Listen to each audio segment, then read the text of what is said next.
Or to the computer. Okay. All right. Welcome, everyone. We are joined with Alejandra Pickett for our first Introduction to Oscar workshop today. This is the first in a four-part series. So we're excited that you can join us. I'll be sure to put the link to the full series in the chat for you. And as we go along, Alex has a lot of resources to share, and I will be fervently keeping up with her in the chat to provide you with everything that you need. And I know that there's one link for everything, so we can start off by giving you that as well. So I'll turn it over to Alex to do some introductions while I grab all of that for you. Great. Thank you, Erin. Hi, everyone. Thanks for tuning in today. And if you are interested in having an introduction to Oscar and particularly the Oscar self-assessment rubric and aspect, then you're in the right place. My name, as Erin mentioned, is Alejandra Pickett. You might know me as Alex or Alexandra. And I'm so happy that you chose to spend your lunchtime with me learning more about Oscar. I'm super proud of Oscar. Oscar's all over the world these days. We were looking at some analytics the other day, and it's just amazing to see where little Oscar travels to. I often refer to myself as Oscar's mom. And so, yeah, I'm super, super proud of Oscar. Um, if you don't know who I am, I'm the director of online teaching for at SUNY Online. And if you wouldn't mind introducing yourself in the chat, I'd love to see who you are and where you're from. Maybe a little bit about your role if you're faculty or an instructional designer, if you're from SUNY State University of New York, or if you're from an institution or organization outside of SUNY, we'd love to have a sense of who is who. Um, and Yeah, I've taught online for many years, Introduction to Online Teaching at University at Albany. I'm the director of online teaching here. I was the first online instructional designer in SUNY. I've trained thousands of faculty over the 30 years that I've been here. Lots and lots of instructional designers over the years as well. I'm a Middle States peer reviewer, and like I said, I'm Oscar's mom, and so I'm happy to get to talk with you today about Oscar and to give you an overview. So today, let me just close a couple of these little windows so I can see. There we go. There's the bit.ly. So everything that I'm going to show you today is there, you can see my browser. I've got tons and tons of tabs open, and every single tab is documented in a Google folder in a document called Intro to Oscar. And Erin, I think, is going to post the bit.ly. It's this big, this one right here, Erin. Um, and so you'll see that all of the links are posted here on this that I'm going to show you are on this Google Doc. And there's a folder that has some additional resources as well for this session, including the presentation slides are here, Intro Reviewer, September 2025. So you'll find everything that I'm going to show you today at this link. And so today what we're going to do is we're going to provide an introduction and an overview of Oscar, framing it from the faculty self-assessment perspective today. We have other sessions where we frame it more from the reviewer perspective. So if you're an instructional designer, that's okay. You might want to tune back in or look at the video for the reviewer session, because there's a little bit of stuff that I do in that session specifically for reviewers. But this one is kind of targeting faculty and the use of Oscar for a self-assessment to review and refresh a course that you've developed and taught.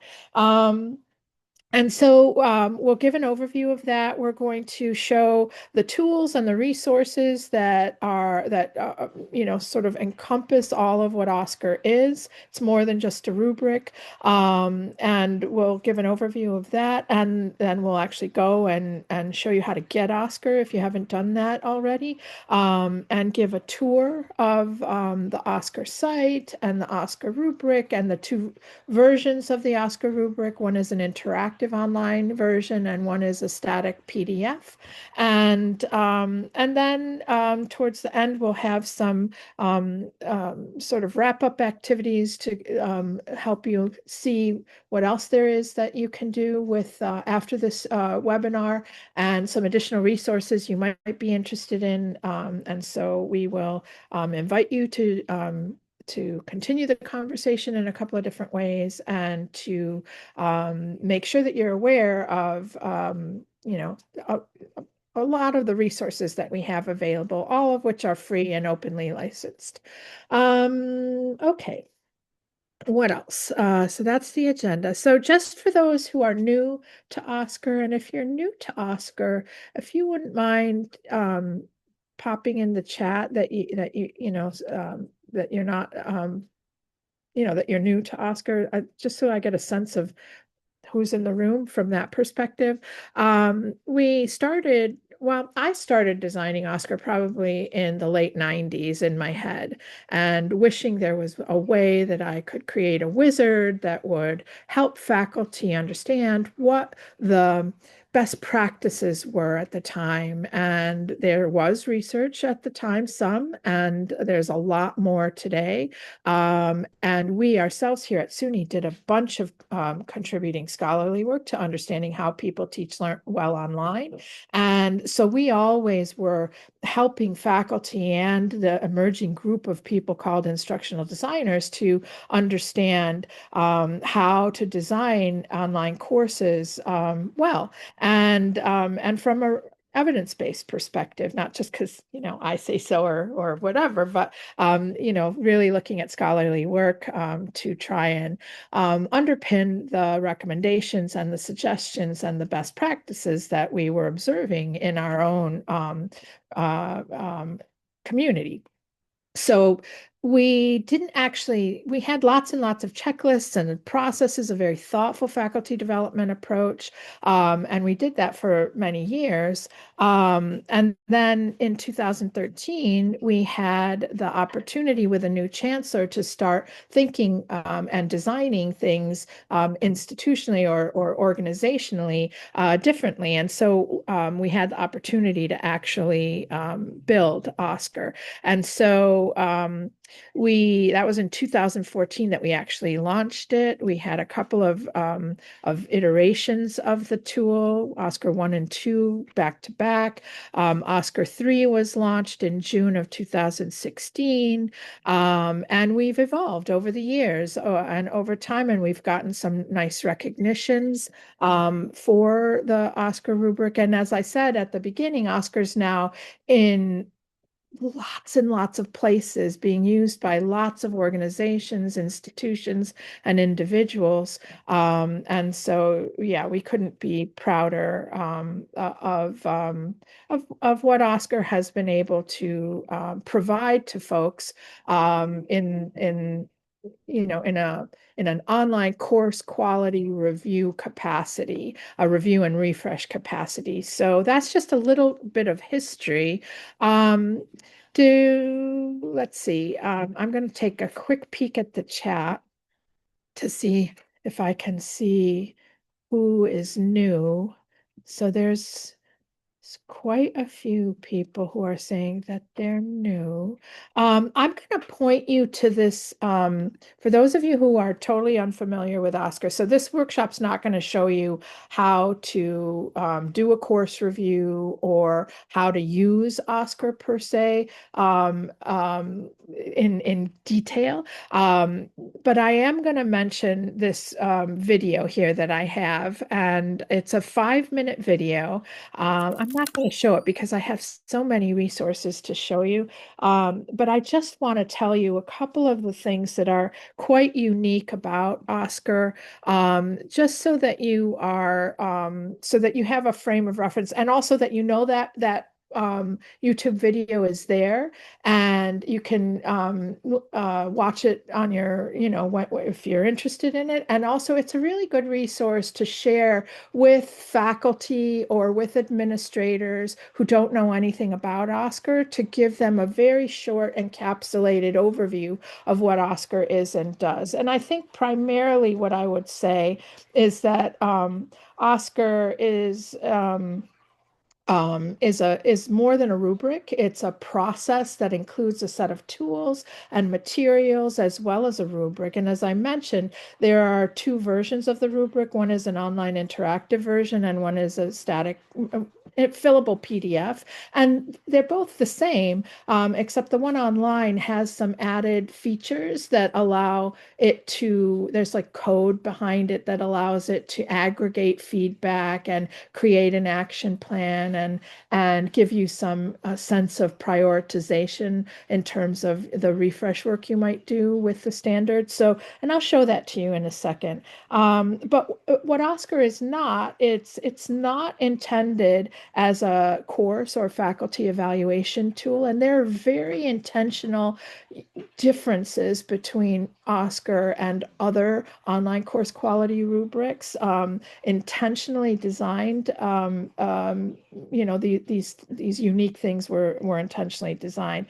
It is intended to support, as I mentioned, this process of course review and refresh, and it includes a learning review. So it's not one and done. You do the review based, on, if you're doing the self-assessment as an instructor, you would design your course, you would understand what those standards are as you're building your course, as you're designing your course, you would use the standards to help guide your design. Then you might do a review at the end, right before you teach it, just to check, or have an instructional designer help you with that. And then you would teach your course, and then you would think about what worked during the first delivery of your course and what needs improvement. And you might ask your students also at the end, what they thought of the course. And you might do this every time you teach your course. And so you would have information from your latest cohort of students on what their experiences were in your course. And you could use that information as part of your review and refresh process as well. Oscar is not intended to be evaluative. So I always say it's non-evaluative. It's not intended to fail. You can't fail Oscar. There's no score. It's not a scorecard. You don't get a score or a certain percentage, and if you get that percentage, then it passes and whatever. It's intended to really help you understand what is working well in your course and what is not working well in your course, and what, a little bit about why, because the standards are evidence-based. And if something's not working well and you would like to address that, then it provides you with the framework and the opportunity to think about that particular standard in the context of what needs improvement in your course, and then provide you with information and materials to give you ideas of how you might improve the course in that particular area, in that particular standard. It's intended to be flexible.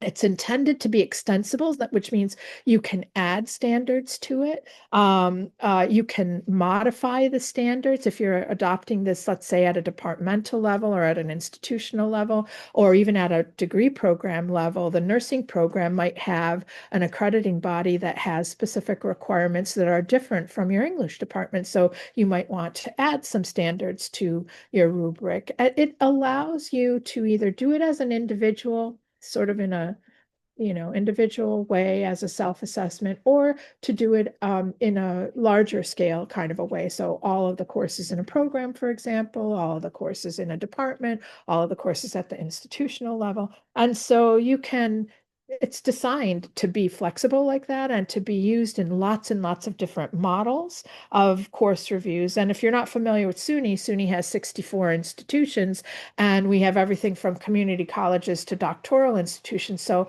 it was designed in that context. OSCQR was designed to be able to be flexible enough to accommodate all those different types of institutions. So it's also another thing that's unique about it is it's not restricted to mature courses like some other rubrics might be. So, I encourage folks to become familiar with the standards as you're building the course, as I mentioned earlier, so that you're not surprised at the end and you've done all this work designing your course, and then all of a sudden, somebody hits you with a rubric and you sort of then have to go back to the drawing board on something. So it's intended to be used formatively as well as summatively. It's unique in that it creates an action plan to assist you as the instructor or you as the instructional designer to prioritize what you're going to fix for the next time you're going to teach it. So it's not assuming that you're going to fix everything that you might decide is wrong with the course or that needs improvement in the course. It's going to gives you the opportunity in self-assessment to reflect on that, to identify areas for improvement, and then to pick and choose the things that you will have time to fix or that you have the skills or capacity to fix, with the understanding that you will always come back and there's always something more to improve and to fix, and that is an iterative, continuous improvement process. It also is unique in that it specifically targets accessibility and regular and substantive interaction, and it will assist and inform compliance efforts in those areas. It's openly licensed, which is another uniqueness. It's freely available, which is another unique aspect of it. And yeah, so those are some of the unique things about it. And it's just not only the rubric, it's this iterative process that is coupled with materials and resources and some tools that really support a systematic continuous improvement review and refresh cycle that can be done at the individual instructor level and can then also be scaled for larger scale course review and refresh activities.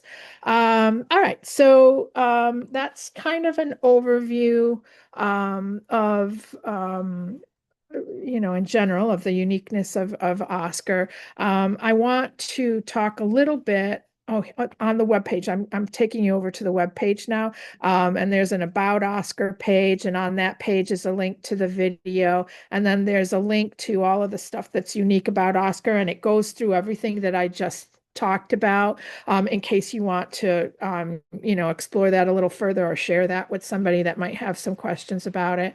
And then I wanted to give you a tour, I guess, of the hang on, here we go, a tour of the resources. So there are some things that I want to point out to you: the accessibility stuff, the regular and substantive interaction regulation, some of the research that underpins Oscar, the community that we're building around Oscar, some Oscar-informed tools and resources that we have, and the new Center for Online International Learning standards that have been added to Oscar recently. So this is the Oscar site. I just showed you all the about pages here. The way that this site is organized, it's a companion resource to the rubric, and Oscar is organized into a variety of categories, and it follows the structure of a course review. So when you're doing a course review, you're going to want to look at the course overview and the course information initially to sort of get the context and a full picture of what the course is and what it's about and what it's trying to do and what the instructor is trying to do with it. It then targets course technology and tools. And you see, as I'm mousing over this, you'll see the list of standards that are associated in that particular category. In the first one, there's 10 standards. And then in tech and tools, there's five standards, and so forth. Right here are the design and layout ones. Here's content and activities, interaction, and finally assessment and feedback. So it's kind of following what you as an instructor would do or what an instructional designer might do when they are looking at doing a review and a refresh of a course. And so to let's see here. Uh, Let me just go into one of these. We'll go into the first one, standard one, just to show you how each of these pages is set up. Every standard, and there's 50 of them in OSCQR, has its own page. If it's associated with RSI, it'll have this little dial graphic on it so that you know that it's associated with RSI. They all come with sort of a general description of the standard, and then a little mini learning video that are very short. And these are videos that we collected from our own community and actually some people outside of our community that are talking about this particular standard, why it's important, how it can be addressed, just things that are specific to that particular standard. And so if you're in SUNY, you might see some of your friends and colleagues who were interviewed as part of this activity. If it's associated with RSI, you will see some details about how it either supports RSI directly or could be leveraged to support RSI if it's done in a particular manner. So you can have a little bit more information about that. And then it provides you with a bunch of suggestions and tips and ideas and even examples. And maybe even some instructions on how you might do certain things in order to address this particular standard. So because this standard has to do with doing a welcome and getting started, one of the recommendations is about creating a welcome video and some tips about that. And then if we have some external support for a particular standard, namely from Topper, which is the Teaching Online Pedagogical Repository from our friends at UCF. We've included it here. And then we always have some additional resources to explore if you're interested in doing a little bit of a deeper dive on a particular standard or having more information and citations perhaps related to the standard. And then we also have a way for people to add comments, and then also to submit their own suggestions that we would add eventually to the recommendations and the ideas, or we'd consider, adding them to the page. So all of the standards are set up in this very similar way, in this very similar consistent structure. So once you take a look at one, you sort of have a good idea of how the rest of them are organized. I'll come back to Get OSCQR. I talked a bit about RSI, and I do a whole workshop just on RSI. But OSCQR was the first online course quality rubric that substantively and actually specifically addressed RSI a couple of years ago. We came out with version 4.0, and that one was the refresh of OSCQR that included RSI. So if you're interested in that particular Department of Education regulation, I invite you to come back later in the fall to the session that I do specifically on that regulation. It's a really interesting regulation from the Department of Education. There have been some updates and clarifications to that regulation. And it is it kind of varies depending on what the questions are that are being asked and how they're responding to those questions, the DOE.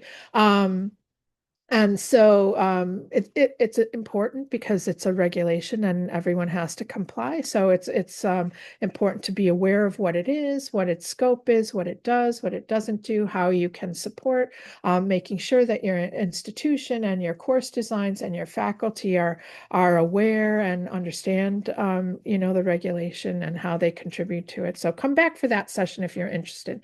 I mentioned the COIL standards, and we have a number four standards that were added to OSCQR that are specific to online international virtual exchange.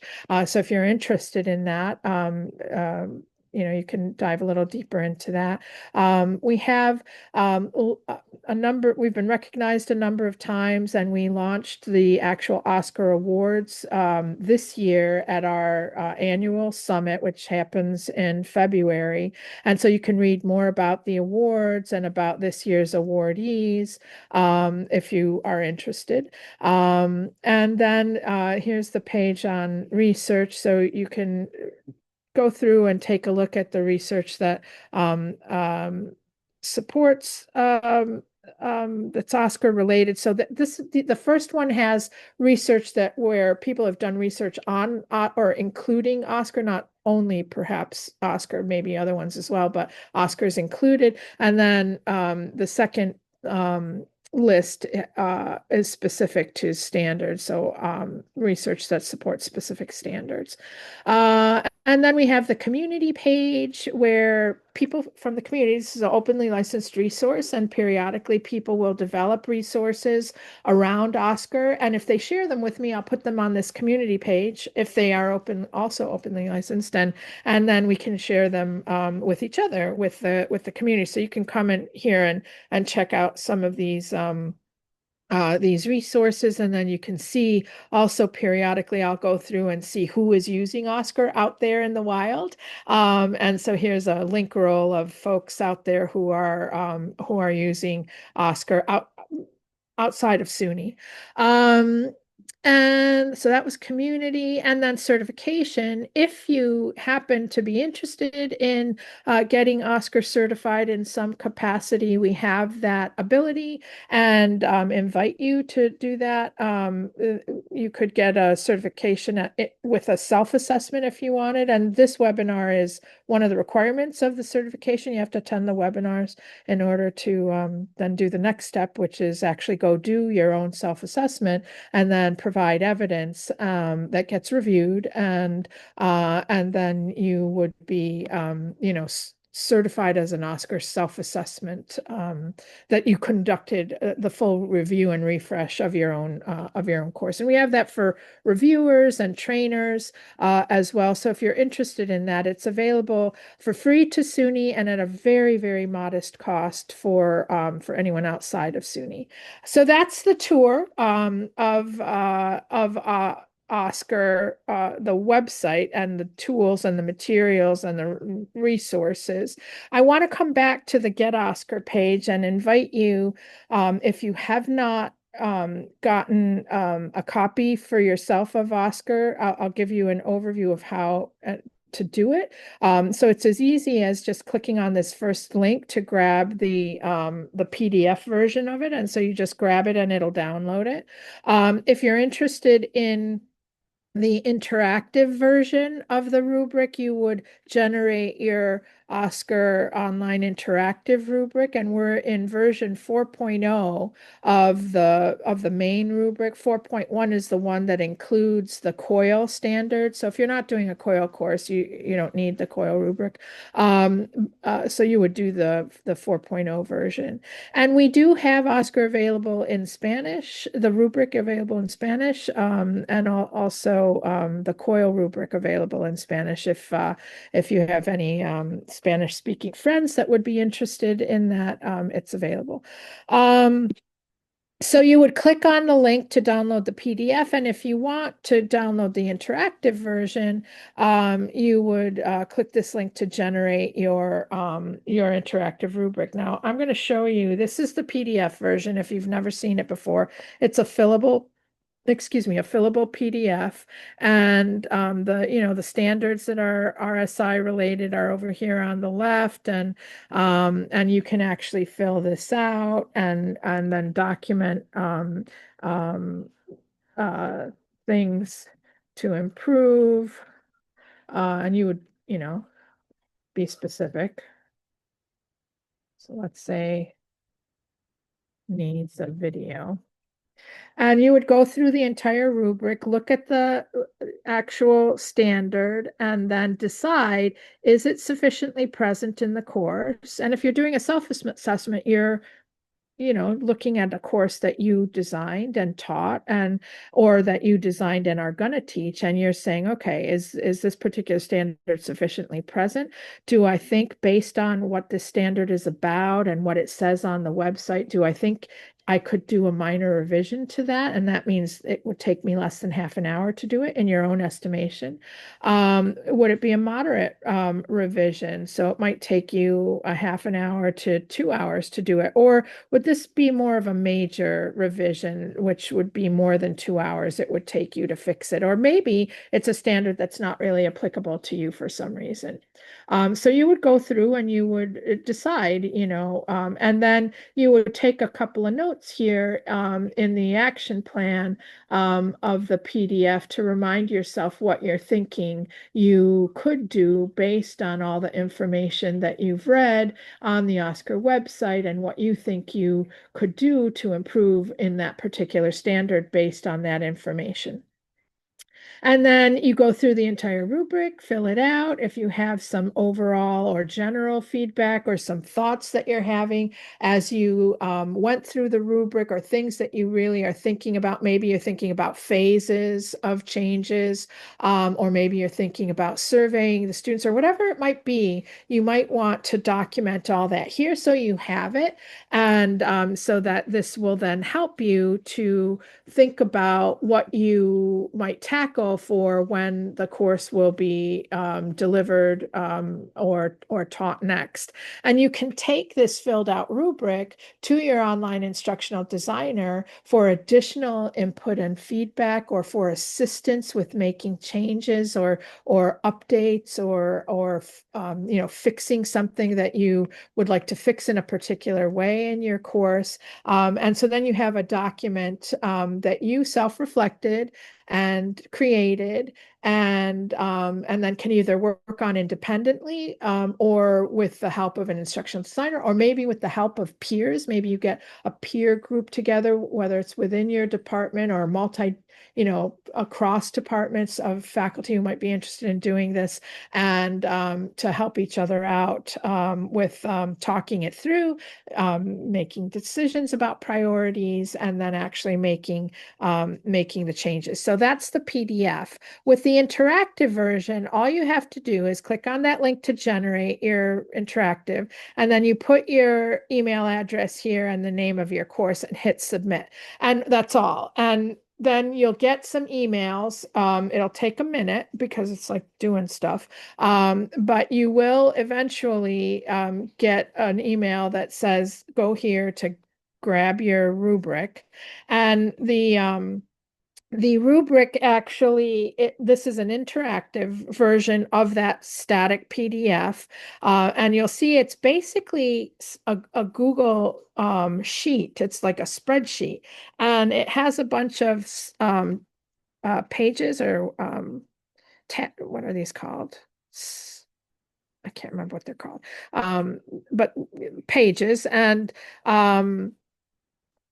so this main one that'll open on is just sort of like the contextual information about the course, how many semesters, who's the instructor, any details about the course. And then there's a tab for the instructional designer, the instructor, and an additional reviewer.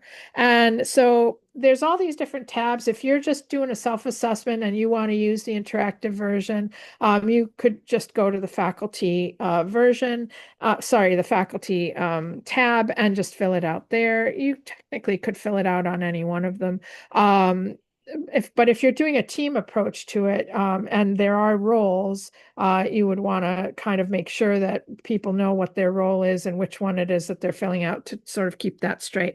And again, it's basically fillable, right? You would go in and uh, fill it out and make your comments.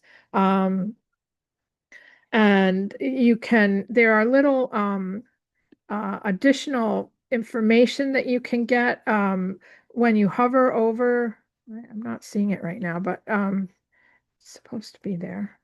Um, in any case, you can click on this link here and it'll take you right over to the Oscar website for standard one. You'll get specifically over to standard one. And then, you fill it out just the way that I showed you with the PDF.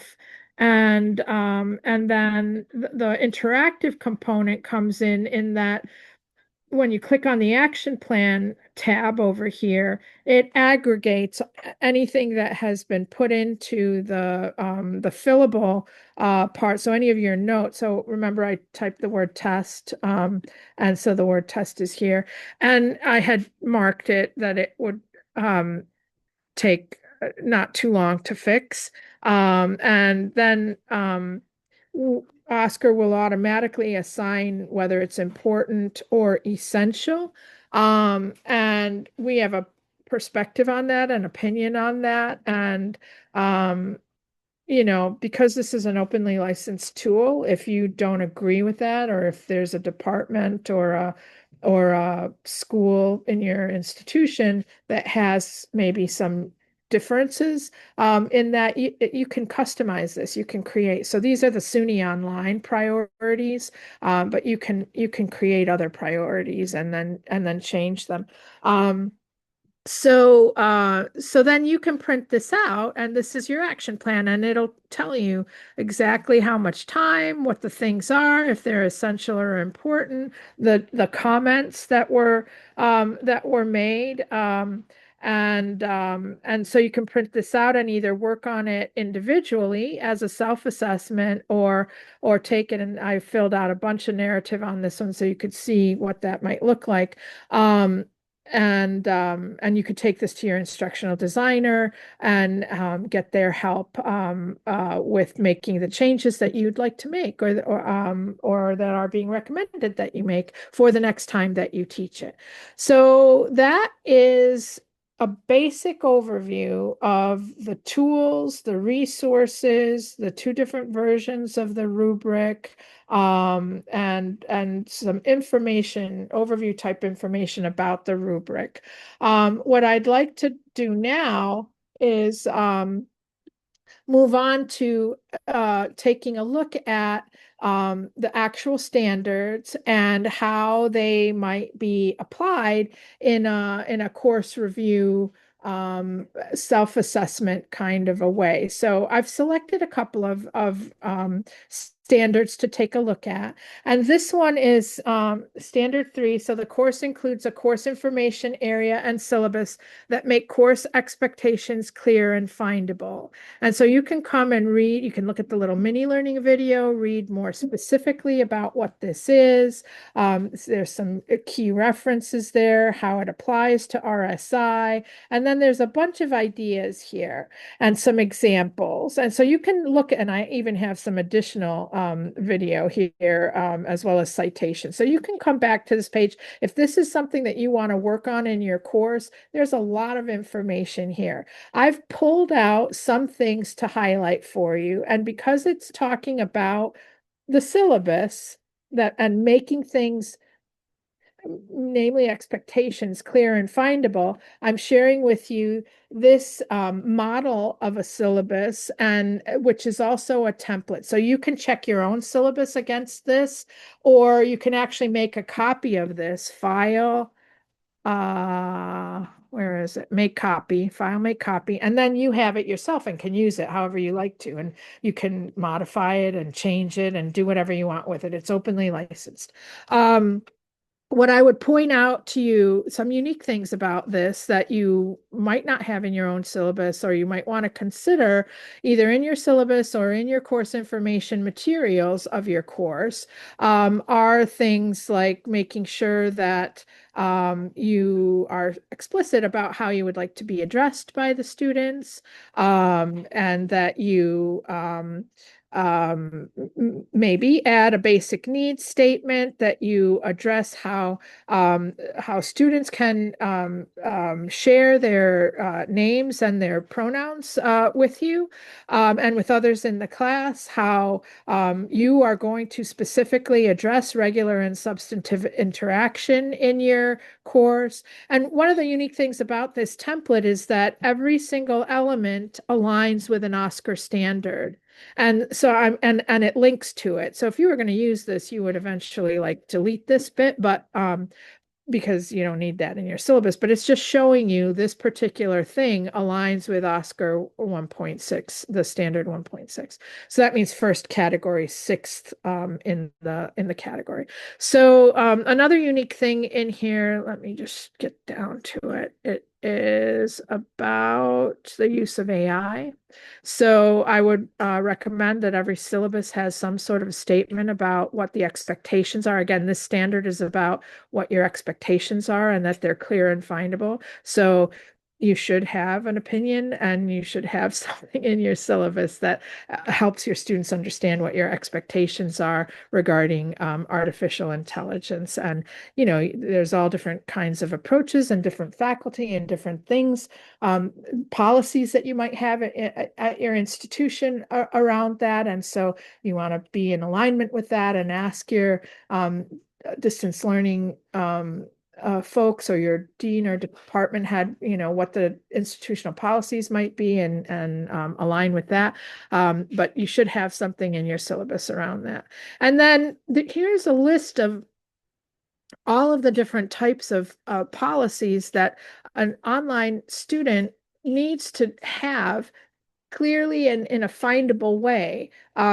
Because if they never come to your campus, and they go to the page on, financial aid, let's say, on your website, your institutional website, and it says come to the office between 9 and 5, that is not going to help the student that isn't physically ever on your campus, right? So there has to be, if your institution doesn't already have this, and the reason I'm saying this is because not all of them do, even within SUNY. So it's just something to be aware of and to think about. If you already have an institutional page with all of this stuff on, then just delete all of this stuff, right? And you don't have to pay attention to it. But if you don't, for example, if you're just institution's just getting started, or your department's just getting started in online, which is true even in SUNY, there are places like that, then it is something that you need to think about. So this is an everything in the kitchen sink type of a syllabus that is a template that you can download and compare yours against, or take it and use it and rip anything out of it that is not relevant, or that pertains to you. And the cool bit again is that every element that's in here is aligned with OSCQR. All right. So again, we were in the standard that is about clear and findable expectations. We talked about the syllabus. Within your online course, you may want to have a section that is, labeled something like course information, where you're pulling things out maybe of your syllabus and maybe reiterating them, but in a way that's very, very specific to the online student, if your syllabus doesn't already do that, right?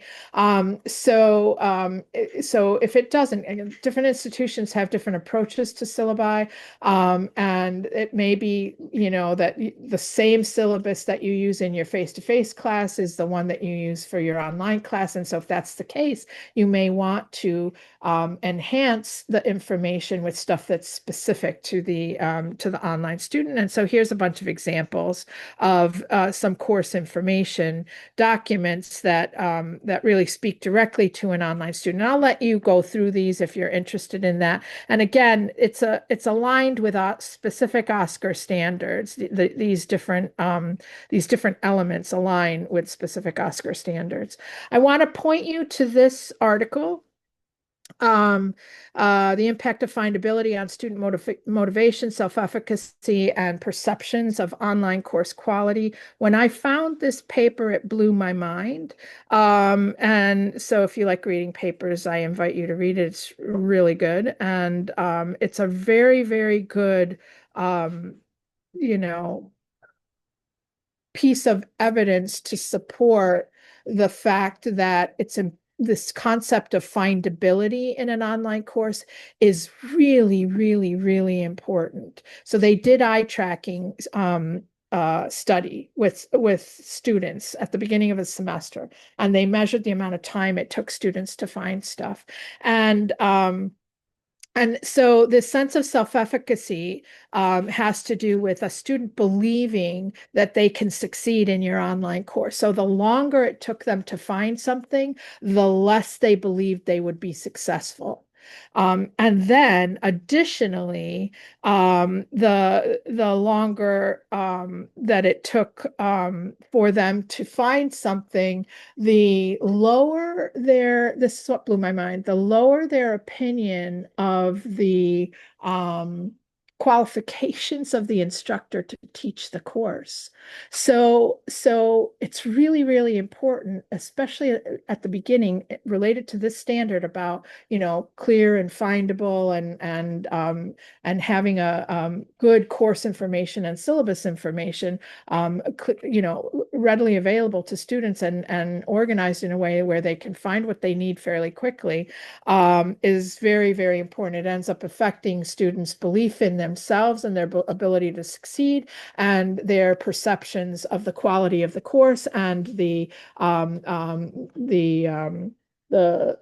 ability of the instructor to actually teach the course. So I invite you to take a look at that if you're interested in learning more. But it's very kind of, for me, it was mind-blowing when I found that article. All right, let's look at standard 9, which is still in the course overview and information section. And this one has to do with course objectives and that they're defined, that they're measurable, that they're aligned with all of the activities in the course as well as with the assessments. So course objectives are one of the first things I look at when I look at a course. And I look to see how they are articulated. And then I look at the mapping of how those objectives map to content, map to activities, map to assessments and feedback. And if there is not clear alignment, that's like the magic formula for a well-designed online course. And if there is no clear alignment between how those objectives are articulated, the content, the activities that are designed, the assessments and the feedback, then that is where there's room for improvement. You want to think about that and think about how you can get that into alignment. So I'm going to show you a couple of things that you might be interested in this particular area. So often new instructors will be the inclination is to put everything that they know into the course because they never see the students. So they want to make sure that they're giving everything that they have to the students. And sometimes that ends up making the course unrealistic in terms of amount of time that it would take to do all of the activities, or it might be bloated with stuff that is kind of, additional information or optional for the students to have or do. And it's always kind of a question, like how much is enough and how much is too much, and the whole notion of the Carnegie units and the time on task and all of that is a little bit challenging to think about when you're thinking about an online course. So I put this resource together to help give a little bit of an understanding and framework for faculty as well as instructional designers on what really is reasonable to expect. So if you're doing an undergraduate course and it's around 15 weeks, you want a total of about 135 hours of work for the students in that in that 15-week course, which breaks down to about 9 hours of work per week. And I have it broken down into, graduate, undergraduate, and a bunch of different, 1 credit, 2 credit, and so forth. So you can take a look at it and see how you kind of where you are in there. And then I have this resource, which is a Wake Forest University resource that they developed, and it's a workload estimator. And so you can take whatever it is you've designed in your course and input it into this estimator, and it will come up with a total number of hours per week. And you can see here the way that I've designed this. 30 pages of reading, the page density, new concepts. The purpose of it is to engage.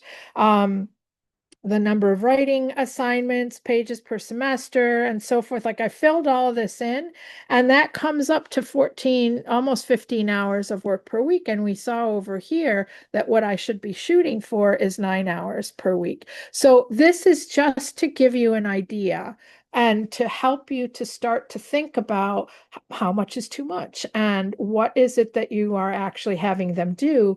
And again, is there alignment between your objectives and your content and your activities and your assessments, and to start to get a sense of what is actually a reasonable amount of workload for the course. So let's talk a little bit about objectives. I love this resource. It was written some time ago by a professor, and I don't remember where he was from.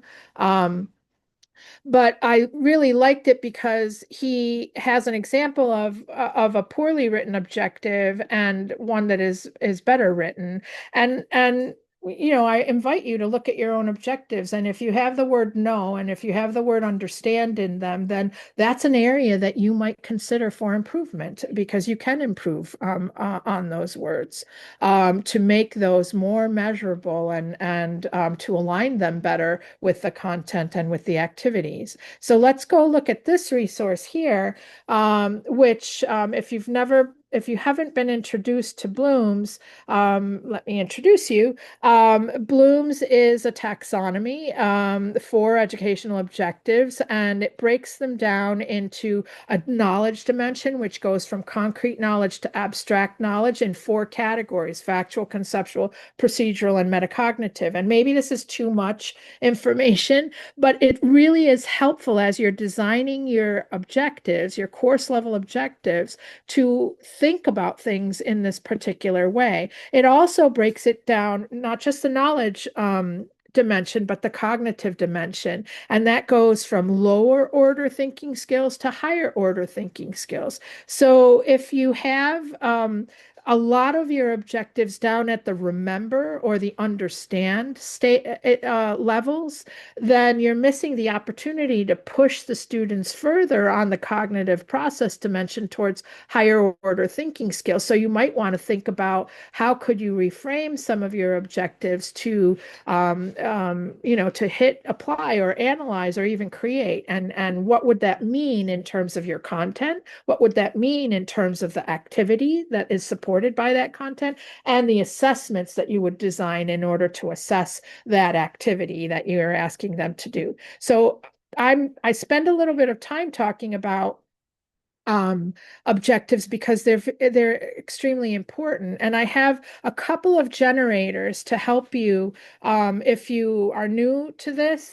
And I also recommend you work with your instructional designer, if you have one, your online instructional designer, to assist you with your objectives. So I am going to fill this generator out and then hopefully hit this and it'll come up with it so this is course level objectives for a biology course, 100 level undergraduate course, and I asked it for 4 objectives, and I asked it to be at the Bloom's level of analyze, and it generated this. And so this is just to give you a starting point, a draft of something, and just to take a look at it to see how these are articulated, how they're framed, how they might, and you can go in and tweak this and give it additional details here. Like this could be, you could add additional details to help you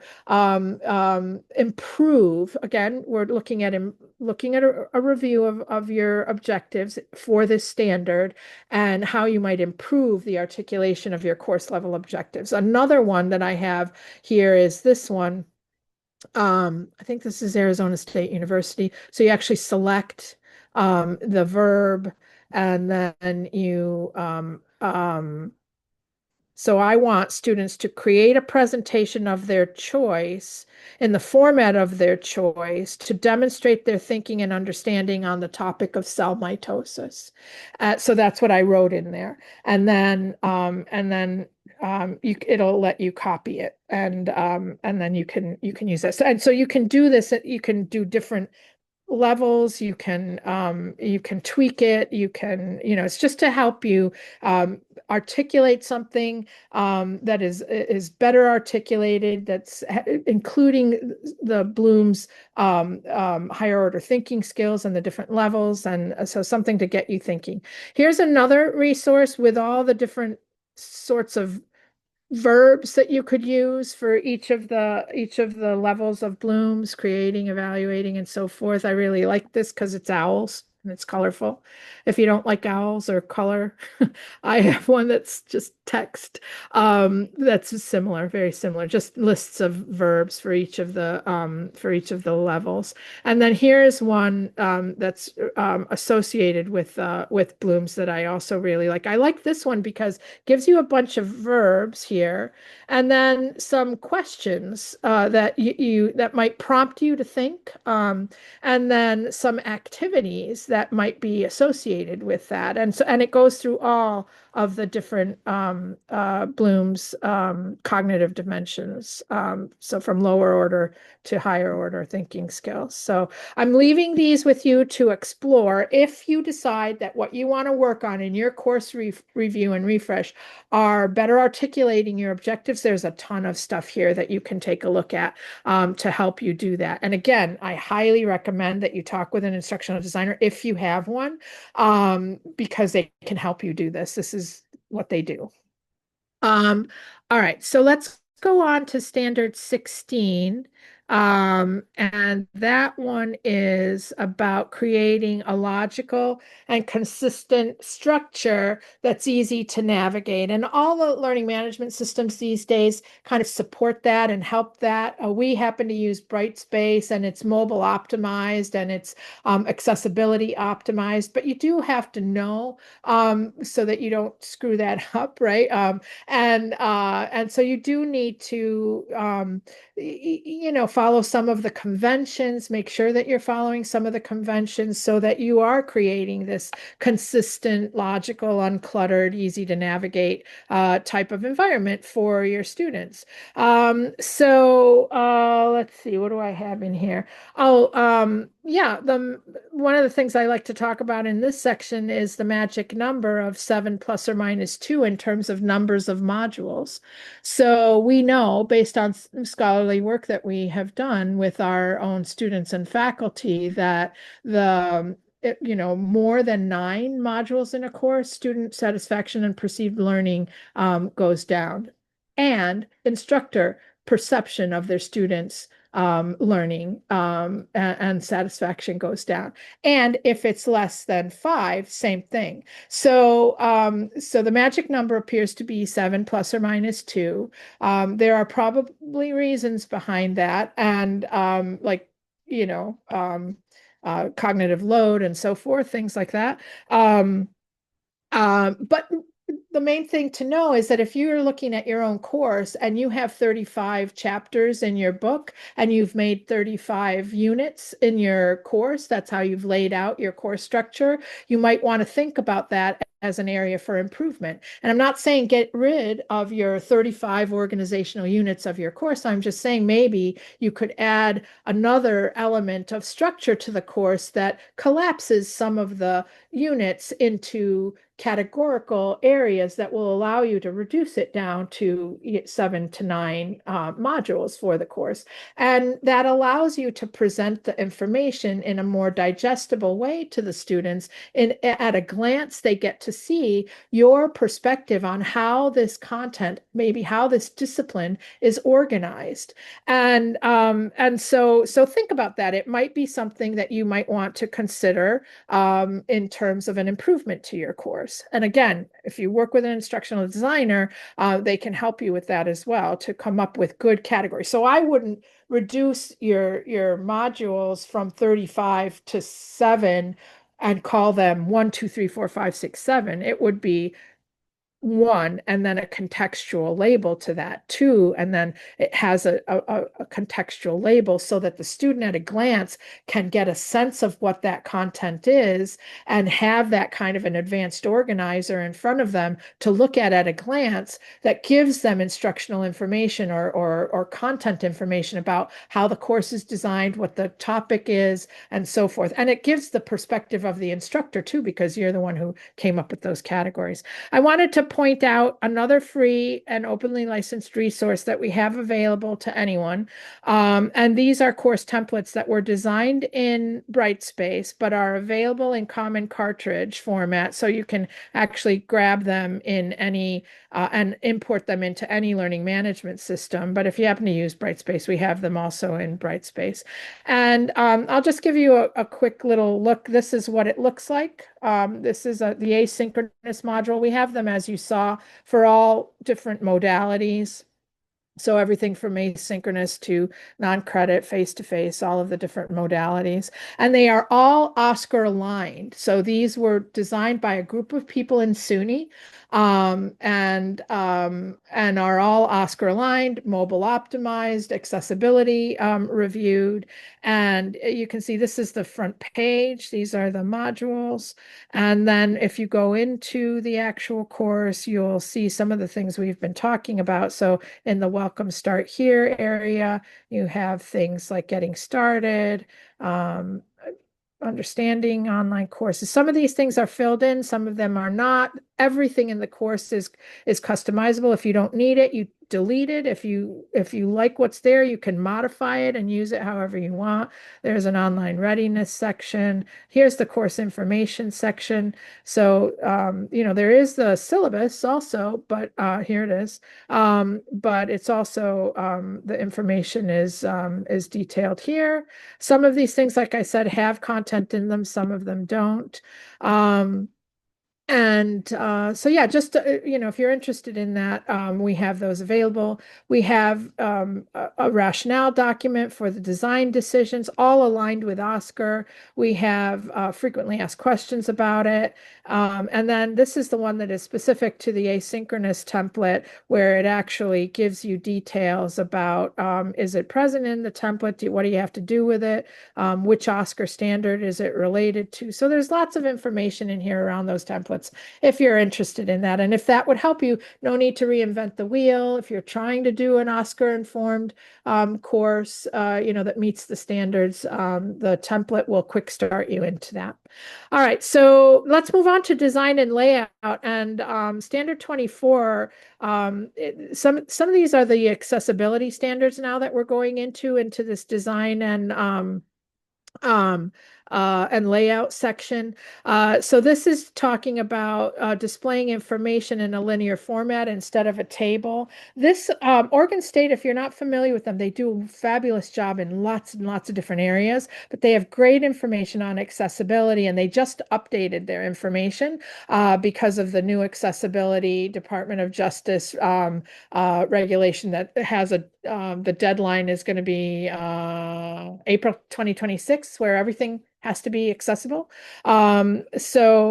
Tables is one area that I like to highlight to make sure that folks understand that if you're using tables that you need to make sure that they are optimized for screen readers so that you don't create barriers for students or problems for students who have to use screen readers. And if you do that right from the beginning with all of your things, if you try and make your content accessible right from the beginning, then it won't be a problem down the line if it ends up being something that you have to address for a particular individual. Everybody has to address this because of the new DOJ regulation. So I have an example of screen reader behavior. And so here's a table that has not been optimized. And so you will be able to see um, when you apply a screen. Table with 8 columns and 5 rows. Fall term freshman sophomore junior senior post back non-dash degree total 2007 42 40 32 18 34 18 46 39 344 369 1. So you can see it's just going straight across and reading. The screen reader is just going straight across and reading. So somebody with a screen reader trying to understand this table will not be able to figure it out because it's going just straight across. So by applying code in the HTML, you would allow it to read down, which would make it much more understandable to the screen reader. So it's just an example to show you that this is really important. It's something that you can do. It's not difficult. And this particular website shows you how to do tables and in a variety of different formats. And this whole site here has lots and lots of information on digital accessibility. If you're interested, there's lots of sites that are out there. I like this one in particular, but if you're within SUNY, DeQ is a resource that is available. And there's lots of them out there, but it's just something that you want to be aware of. We have a web page that we've updated recently that has a bunch of additional resources and tips that you can use immediately to improve. So if one of the things you want to do in your self-assessment is to improve the accessibility, if that's how you want to focus your OSCQR review and refresh of your course, this page will give you a bunch of tips and information on how to make your PDFs accessible, how to make your tables accessible, and then a bunch of tools that you could use to assist you as well. Aline Slating, who I think might be in the room, is our senior instructional designer, has developed this accessible course content checklist, and it's very, very good. And she's actually going to do a webinar on this later in the fall, just on this checklist. So if you're interested, come back for that webinar, and she'll walk you through, the elements of this webinar and these resources, some of these resources. So I'll invite you to come back for that. All right, let's look at standard 29, which is about the course offering a variety of engaging resources. And this is to present content, to support learning and collaboration, and to facilitate regular and substantive interaction. And so for this resource, this standard, I wanted to talk with you about designing learning activities, online learning activities. We talked about objectives. We talked about aligning objectives with content, improving your objectives, for example, with Bloom's, aligning those with content, and then aligning the content with the learning activities. And one of the things that I like to talk about when talking about what a learning activity is in an online environment is to move from passive activities to more active activities, to make sure that students are being engaged actively in in applying what it is that they're learning. So how do you design an activity that will help your learners make their thinking and learning visible to you and to others in the class, so that you can give them feedback, so that others in the class can give them feedback, and how does the content support that active engagement, and how does that support the course level objective? And so I like talking about active learning in online instruction because sometimes if you're just trying to duplicate what you do in the classroom, it may be difficult to do that. I would say it's impossible to do that. And you have to kind of reconceptualize what it is that you would like them to do to achieve that objective so that they are making their thinking and learning visible to you. So one of the resources that I like to share is this one from the University of Illinois, Springfield, and it gives all these different types of active learning activities that you wouldn't think you could do necessarily in an online environment. Like, how do you do a debate? How do you do a presentation of an art show? How do you do a jigsaw or an interview? Like, how would that work? How does that actually work? An oral report, how do you do that? Or a role play, how would you do a role play? One of the first courses that I supported in 1994 had a role play in it. And it's one of the things that like showed me that if you want to, you can basically design anything in an online environment if you want to, if you need to. So what I like about this resource is that it shows you, it gives you all of the information that you need in order to be able to conceptualize how you might do this. And it talks about the online environment specifically, and here it gives the different options between if you're doing it synchronously or asynchronously. And it just is, concise and encapsulated ideas about how you might do this in an online environment. So if you're looking in your course review on improving the active learning opportunities for your students to engage with your content and to demonstrate to you what they are thinking and how they are learning, and applying what they are learning, this is a really great tool to come and think through in terms of how you might improve a particular activity or design a new activity that would address that. I also want to point you to Topper, the University of Central Florida's repository of pedagogical practices. This was a Gates-funded project, and we have very close friends at UCF, and they do an incredible job with this repository. And we partner actually with them on making contributions to the repository. And if you come to some of our events, you'll learn more about that. But I went in and I did a search. I just searched on role play, and they have a really nice one on using role play to increase student engagement in online discussions. And it goes through all, some detail with some examples and then some supporting citations for the activity. So I invite you, if you're looking for a particular activity, to mine the Topper repository for ideas, in addition to some of the other things that I have shown you on some of those websites.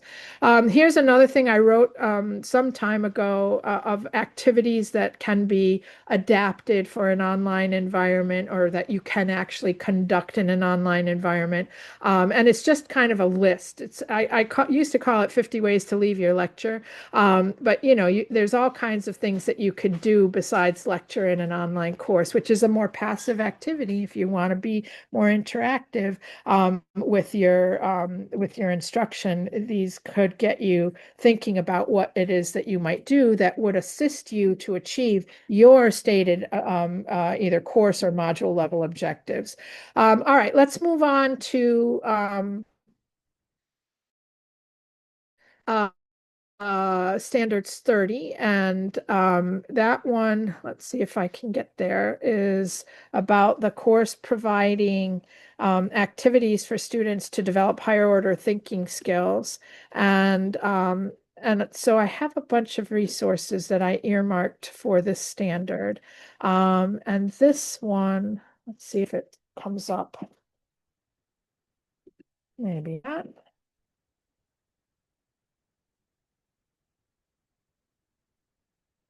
starting to drag. Here we go. Here's standard 30. And so this resource here is that Bloom's handout, but I wanted to show you the bottom of that page that has this cool kind of 3D visualization, I guess, of the different dimensions. So let me blow this up a little bit so you can see it better. So, for example, if you're looking at something at the create level, so this one is the cognitive dimension on this side, create, evaluate, analyze. And on this side in blue is the knowledge dimension. So if you follow, like, let's go just to the top, metacognitive and create, it's suggesting the idea of creating an innovative learning portfolio. So students could create an online portfolio of all of the work that they did in your course, and you can just follow all of these.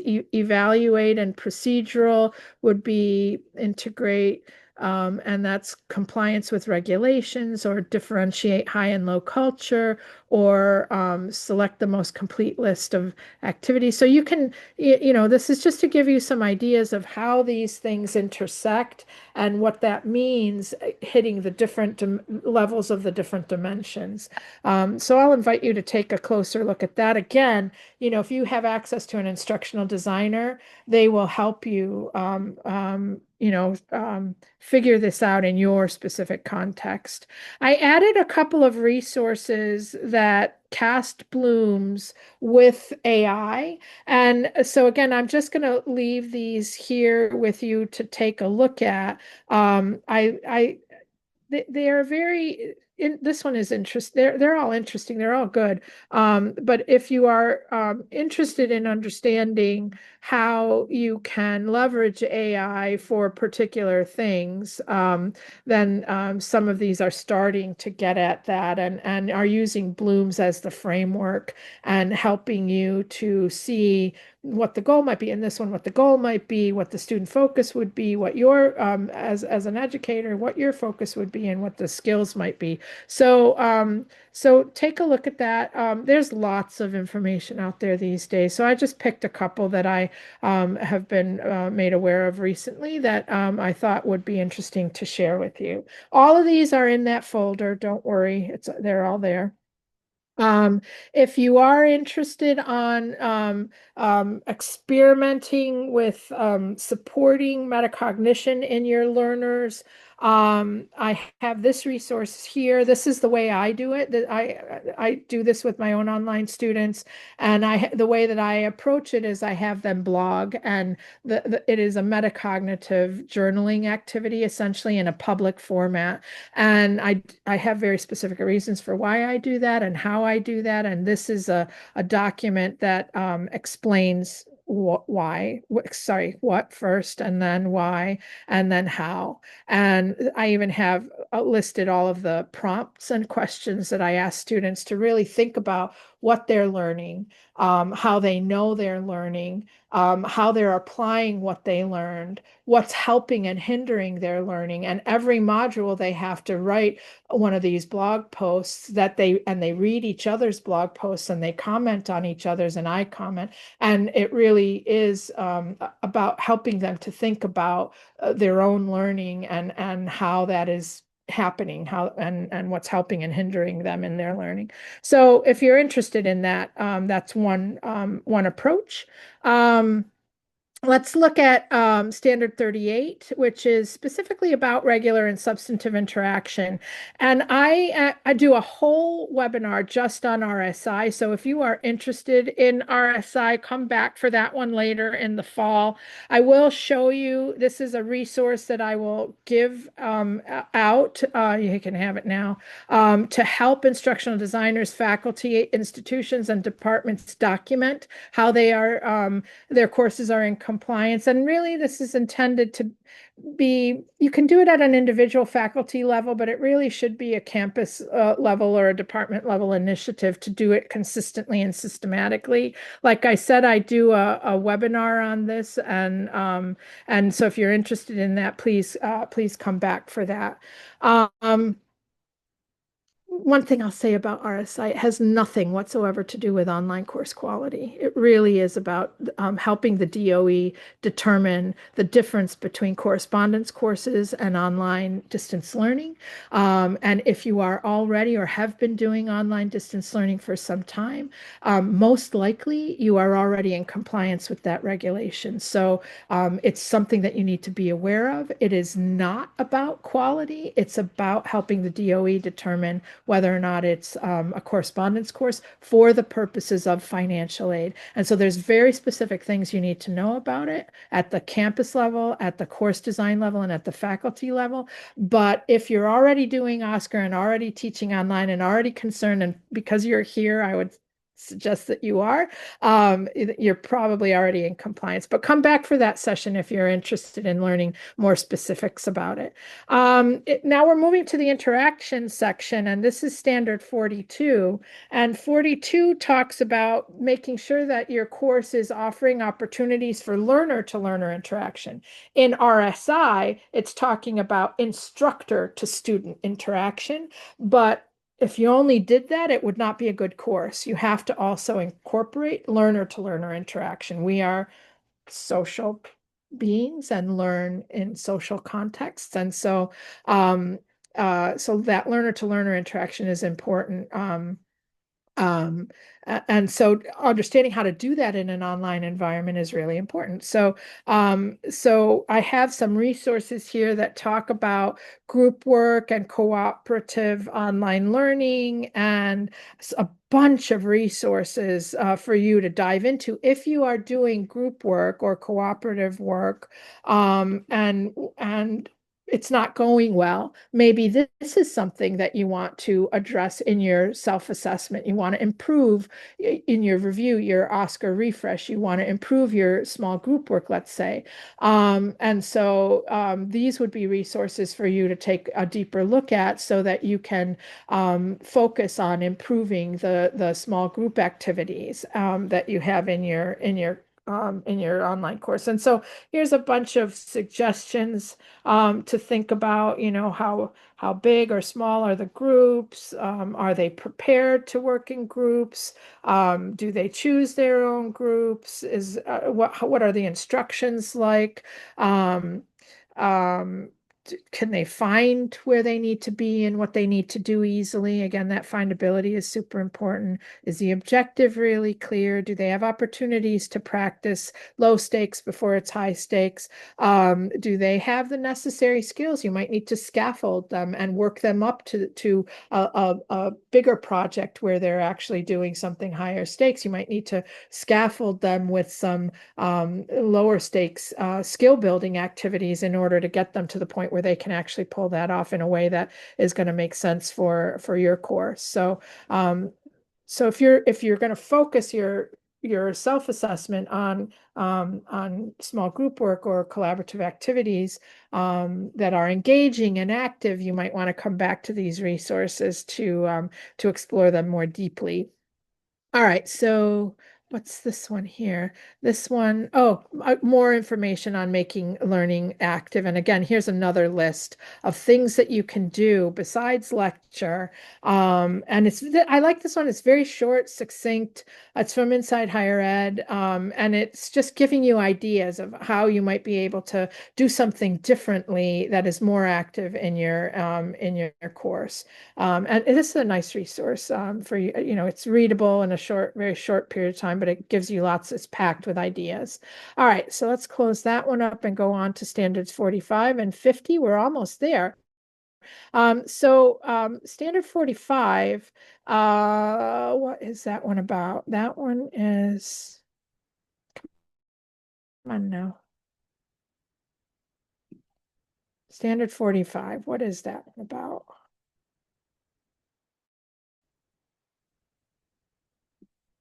All right, I have so many tabs open that it's taking a long time for it to come up.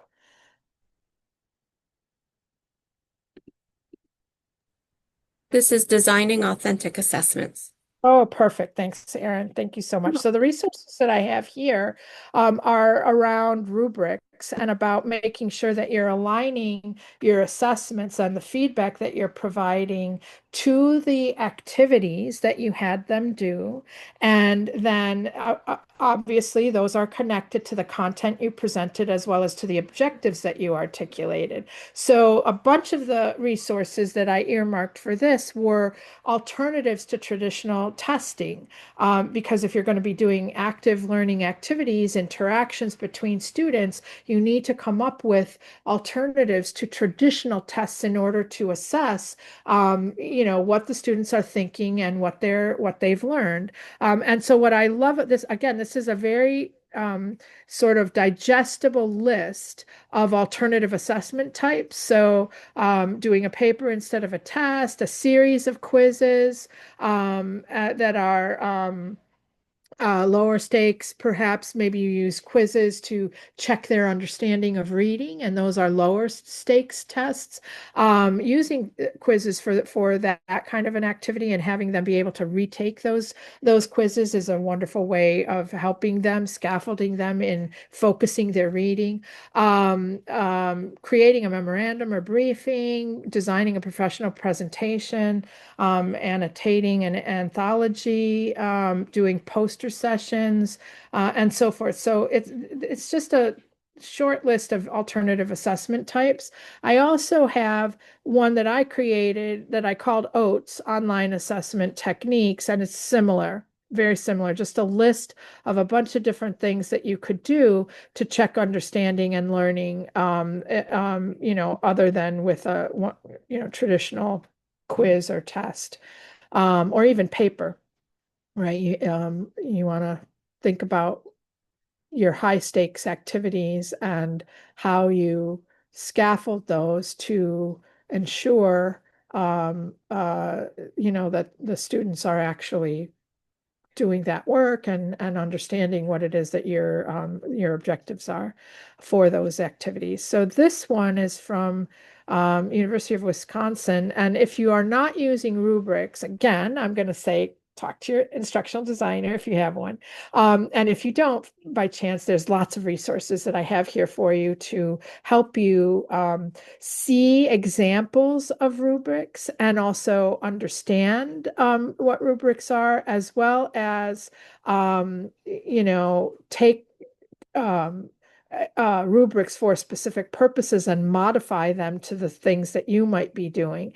So this is just a list of all different kinds of rubrics in lots of different contexts that you can take a look at and then potentially use. I use a rubric for every activity that I have because I want the students to know what it is that I'm asking them to do and how I'm going to assess it. I want to be transparent about that. Here's another resource that's I like this one because it has all these examples, right? I have a blog rubric, I have a discussion rubric. So yeah, all these different kinds of resources to assist you if you're interested in designing rubrics. And the learning management systems now have really cool tools that provide you with information on how to create those, technology and information on how to create those quickly and easily.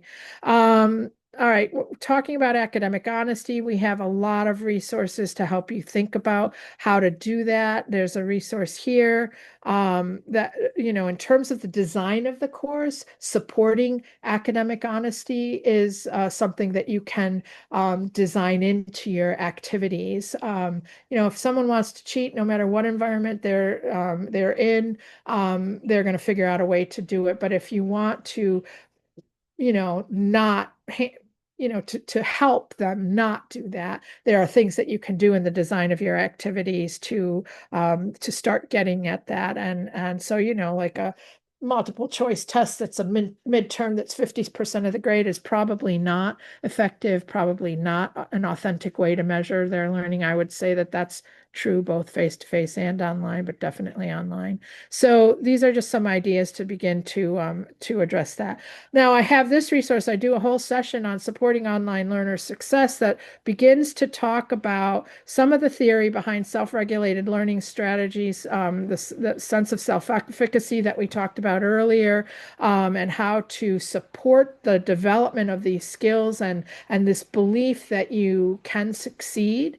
There are things that faculty can do, and there are things that good online students do that demonstrate this theory, these theories, these strategies. And so I put together this resource. Goal setting is one, and it lists, all the stuff that successful students do and that demonstrate goal setting and strategies that they use. And then there's a section on what faculty can do to support the development of that skill in their online learners. So if you're aware that these are necessary skills that your learners need to have, then you can incorporate that into the support and feedback that you give and the activities and content that you provide to the learners. So there's a bunch of information here. So this might be another thing that you might want to focus on in your self-assessment as you review and refresh your course, that you want to support the development of self-regulated learning strategies for this, to help your students be more successful in online environments. All right, let's keep going because we're almost done.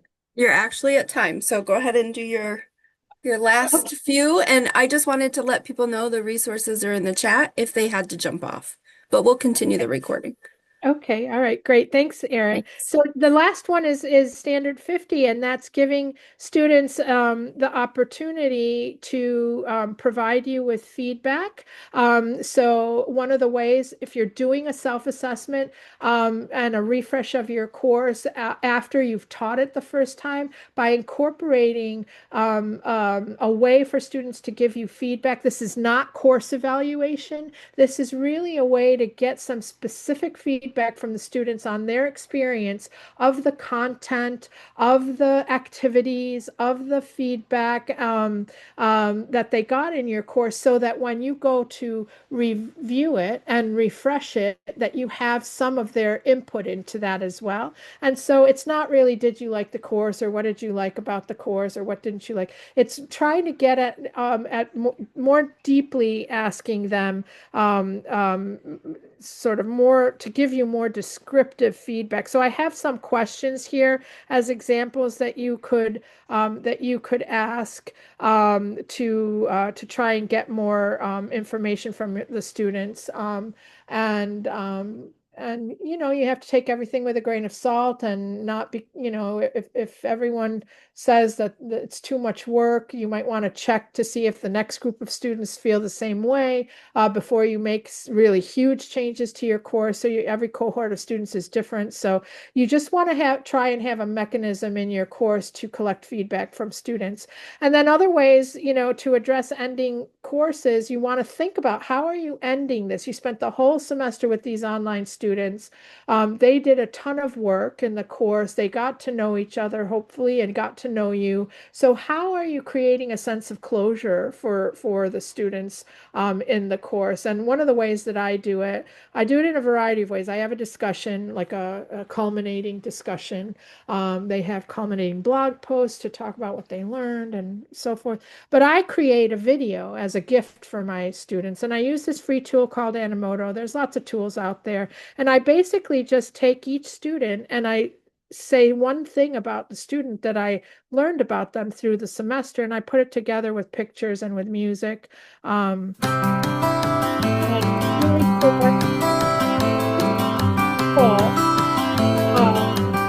it makes it really slick. Well, I'm not going to play the whole thing, but if you're interested to looking at it, there's an example of it in the resources. But it's just one of the ways that I demonstrate to the students that I saw them, that I was with them, I know them, and I believe in them, and I think that they're going to succeed in whatever it is that they do next, that they did in my class, and whatever they do next. Another thing that I do is I ask them to provide feedback to future students. So this is a Padlet. It's a free tool. And I give it to them as a culminating activity, and I ask them for the students in the next semester, what is some feedback that you would give to those students to help them be successful in the course? And then I present this to the next cohort of students at the beginning of the course, so that they can read what the past students have said about the course. And then they will get the opportunity to give feedback to the next students. So that's just another way that I do it. There's lots of different ways of closing a course and interacting with students around that. So I'm done with the content presentation. In terms of um, um, sort of follow up, after that, we have a number of things that we want to make sure that you know about and that you do. And my thing is frozen now again. So we want to invite you to the Oscar user group. And also to attended this workshop, you've earned the workshop badge for this, and you'll get in a separate email, you'll get a notification of the badge for this particular workshop. If you want the certification, you need that workshop badge in order to go for the certification. We have a number of Oscar-related webinars that are happening this fall, and we'll do them again in the spring. We also have a number of really cool webinars that we're doing that are not specifically related to Oscar. And so we invite you to check out the webinars. Everything is free, and all you have to do is register. Oh yeah, this is let me just see what this one is. This one is the self-assessment badge. So this is a badge that you're going to earn.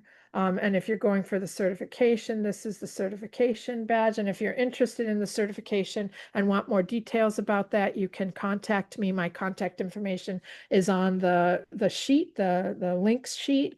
The webinars, I'm sure Erin is posting the webinar registration pages in the chat.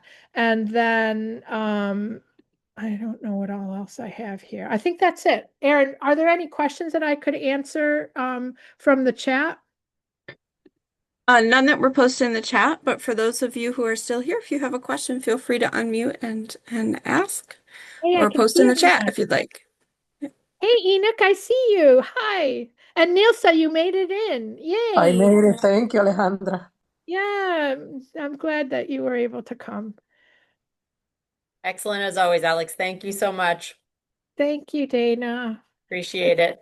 Yeah, no problem. If you have any questions afterwards and think of it later, just send me an email or come to the next workshop, and I'm happy to chat with you anytime. Will do. I'll just say I'm not new. I know some people were new since but it's always a great refresher, honestly, because I teach Okay, DL like good. you. I've done instructional, I wanted to do the certification. That's why I just sent Erin a note. Oh, I realized please. I hadn't done the reviewer certification. I was like, okay, let me do that. But for Yes, anybody who is new, I came in, I literally just wrote down like three more things from my class, my online class. I do some of and I was like, oh, I don't map properly. I think I don't map. I need to look at that, right? So there's always something to look at, and it's always really good to do that if we're going to review other folks' That's courses. right. That's right. And I refresh the slides and the resources every Yeah, time I deliver that's this. great. So they're all updated. And I change things, and I know it's a lot. So But it's good. The next one that we're going to do is the reviewer one, right, yeah, Aaron? It's essentially the same one as this one, only I do a section on providing feedback. yeah. And I frame it how I talk more about reviewers than self-assessment. So, Okay. no, Dana's from SUNY Orange. Yeah, yeah. I know And the question was yeah. from Colleen in the Yeah. chat. Oh, Sorry. cool. Erin knows. I was just saying, and all the resources just help me to curate again really easily because it does get like wild when things are all over the place. And now, Erin, thank you for posting all of this. Just grab them all and bookmark Absolutely. everything in one place again. So it's very You helpful. could say, yeah, you could save the whole chat. Yeah. Basically, yes, exactly. So But Colleen, you're a you don't. student, but a teacher. So that's awesome. Yeah. And so I gave you the link to the certification information. It's on that registration page, so you can go back into the registration and sign up for certification if you'd like. If you have any Colleen, problem with that, you can just contact me. are you Karen Caldwell's student, Colleen? Yes, I am. All right. I'm so happy to have you. Thanks for coming. That's Yes. awesome. It was amazing because as I, we're not doing online in elementary school, but I saw so many areas that I can apply to my classroom, to the research. So I just loved it. Like Oh, I'm as glad. as Karen says, itchy brains. I was having a lot of itchy brain Oh, moments. good. Oh, that makes me happy. So Karen Caldwell won our Oscar Award for the program level, I believe it was. And she invites her instructional design students to Yes, get Oscar certified. yes. And I just love this. I love that she does that. I'm so thrilled to meet you and to have you as part of the group. If you have any questions, just let me know. I want to get you certified. Yes, thank you so very much. And I have your email, so I'm Great. definitely going to stay in contact. I just also sent a lot of the information to my previous professor at Medgar Evers College. So she has never heard of Oscar before. So I just sent her all of the downloads, everything. So it was Yeah, amazing. that's awesome. That's awesome. And if she has any questions, just have her come to the next webinar. They're free, or she could look at the videos too, if she's interested. But yeah, love to have our non-SUNY friends join us. So I see Nilsa's from the Culinary Institute of America, which I think is in New York, right? Yes, it's in Hyde Park. Yeah, yeah. So thanks for coming um and yeah, I'm hoping that you were able to get something that you can use out of the session. I think everybody usually comes away with at least one thing. I hope. And so yeah, thanks for joining us, Nilsa. Thank you so much, Anyone, do you have Alexandra. any question? Anyone else have any question?